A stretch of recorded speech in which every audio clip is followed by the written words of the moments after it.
चिदंबर निवासी ಭಕ್ತಾಭಿಮಾನಿ ರಾಜಾಧಿರಾಜ ಸದ್ಗುರು ಶ್ರೀ ಚಿದಂಬರೇಶ್ವರ ಗುರು ಮಹಾರಾಜ್ ಕಿ ಜಯ. ಇವತ್ತು ನಮ್ಮೊಂದಿಗೆ ಶ್ರೀ ಸಚಿನ್ ಕುಲಕರ್ಣಿಯವರು ಸಂತ ಸಂಘ ಸತ್ಸಂಗ ಈ ವಿಚಾರದಲ್ಲಿ ಮಾತನಾಡುತ್ತಿದ್ದಾರೆ. ಅವರಿಗೆ ಸ್ವಾಗತ. ಪ್ರಪ್ರಥಮವಾಗಿ ನನ್ನ ಭಕ್ತಿಪೂರ್ವಕ ನಮಸ್ಕಾರಗಳನ್ನು ನಮ್ಮ ಅಂತರಂಗದ ದೈವಾದ ಪೂರ್ಣಬ್ರಹ್ಮ ಚಿದಂಬರ ಮಹಾಸ್ವಾಮಿಯ ದಿವ್ಯ ಚರಣಕಮಲಗಳಲ್ಲಿ ಅರ್ಪಿಸುತ್ತಾ, ಮಾನ್ಯ ಪೂಜ್ಯರಾದಂಥ ನಮ್ಮ ವೆಂಕಟೇಶಣ್ಣ ಅವರು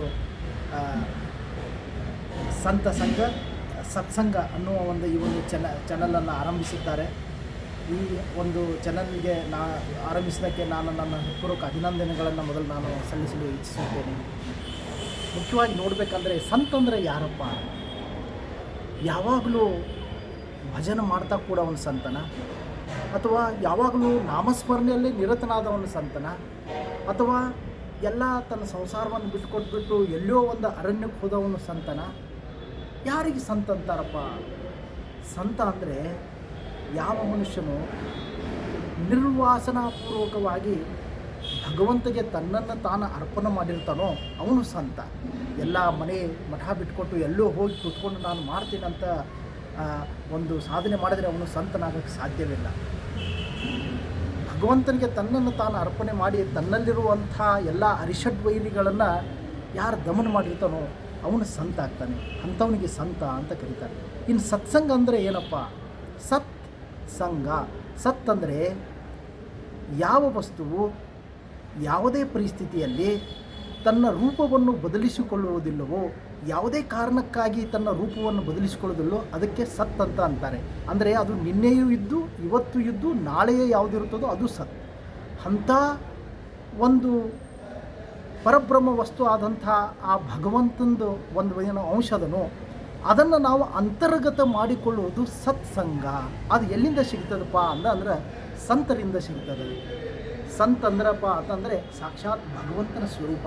ಸಂತಮದೇ ಸಾಕ್ಷಾತ್ ನಾರಾಯಣಾಚಿ ಸ್ವರೂಪ. ಅದಕ್ಕೆ ನಮ್ಮ ಚಿದಂಬರ ಮಹಾರಾಜರು ಸಂತ ಪರಂಪರೆಗೆ ಎಷ್ಟು ಮಹತ್ವ ಕೊಟ್ಟಾರಪ್ಪ ಅಂತಂದ್ರೆ ತನ್ನ ಭಕ್ತರನ್ನು ಯಾವಾಗಲೂ ಅವರು ದೊಡ್ಡವರು ಮಾಡ್ಯಾರ. ಚಿದಂಬರ ಮಹಾರಾಜರು ಹೇಳ್ತಾರೆ, माझापेक्षा माझ भक्त मोठा, त्याच्या सरक हा जगामध्ये माझ्यासारखा कोणी नाही, माझापेक्षा माझ ಭಕ್ತ ಮೋಟ. ಏನು ಹೇಳಿಕತ್ತಾರಪ್ಪ ಸ್ವಾಮಿ ಅಂದ್ರೆ, ಯಾರು ದೊಡ್ಡವ್ರಪ್ಪ? ನಾ ದೊಡ್ಡವನಿದ್ದಂತ ಅನ್ನಕ್ಕೆ ಹೋಗ್ಬೇಡ್ರಪ್ಪ. ನನಗಿಂತನೂ ದೊಡ್ಡವ್ರು ಯಾರಾದರೂ ಇದ್ರಪ್ಪ ಅಂದ್ರೆ ನನ್ನ ಭಕ್ತರಿದ್ದಾರೆ, ಯಾರು ಸಂತ ಸ್ವರೂಪದಲ್ಲಿದ್ದಾರೆ ಅವರು ನನಗಿಂತನೂ ದೊಡ್ಡವ್ರ ಅಂತ ಮಹಾಸ್ವಾಮಿ ಹೇಳಿಕತ್ತಾರೆ. ಅವ್ರು ಹೇಳ್ತಾರೆ, ಮಾಜಿ ಜರನಿಂದ ಕೇಲಿ ತರ ಅವರೀನ ಭಕ್ತನಿಂದ ನವರೀನ ನವರೀನ. ನನ್ನಿಂದ ನೀವು ಏನಾದರೂ ಮಾಡಿದರೆ ನಾನು ಅದನ್ನು ತಾಳ್ಕೊಳ್ತೀನಿ, ಆದರೆ ನನ್ನ ಭಕ್ತರು ನನ್ನ ಸಂತರಿನಿಂದ ಯಾರಾದರೂ ನೀವು ಮಾಡಿದ್ದಾದ್ರೆ ಅದನ್ನು ನಾನು ತಡ್ಕೊಳ್ಳಿಕ್ಕೆ ಆಗಂಗಿಲ್ಲ ಅಂತ ಮಹಾಸ್ವಾಮಿ ಹೇಳ್ತಾರೆ.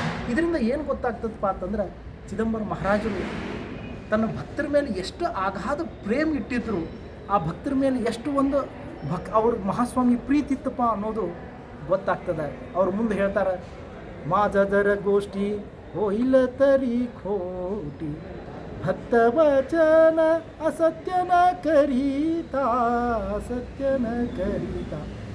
ಜರ್ ನನ್ನ ಗೋಷ್ಠಿ ನನ್ನ ವಚನ ಕದಾಚಿತ್ ಅಸತ್ಯ ಆಗ್ಬೋದು, ಆದರೆ ಭಕ್ತರ ವಚನಪ್ಪ ಯಾವತ್ತೂ ಅಸತ್ಯ ಆಗಂಗಿಲ್ಲ, ಅದು ಪ್ರಾಮಾಣ್ಯವಾಗಿರ್ತದೆ, ಸತ್ಯವಾಗಿರ್ತದೆ ಅಂತ ತಿಳ್ಕೊಂಡು ಚಿದಂಬರ ಮಹಾರಾಜರು ತನ್ನ ಭಕ್ತರ ಮೇಲೆ ಹೇಳ್ತಾರೆ. ಇನ್ನು ಚಿದಂಬರ ಪರಂಪರೆಯಲ್ಲಿ ನಾವು ನೋಡಬೇಕಪ್ಪ ಅಂತಂದ್ರೆ ಮಹಾಸ್ವಾಮಿಯ 6 ಜನ ಶಿಷ್ಯರು ಇರ್ತಾರೆ, ಸತ್ ಶಿಷ್ಯರು. ಸಂತ ಶ್ರೇಷ್ಠ ರಾಜಾರಾಮ್, ವಿಠಾಬಾಯಿ ಶಿವಶಾಸ್ತ್ರಿ, ರಾಮಚಂದ್ರ ಸಖಾರಾಮ್, ಸಾಂಬ ದೀಕ್ಷಿತ ಜೈ ಗುರು.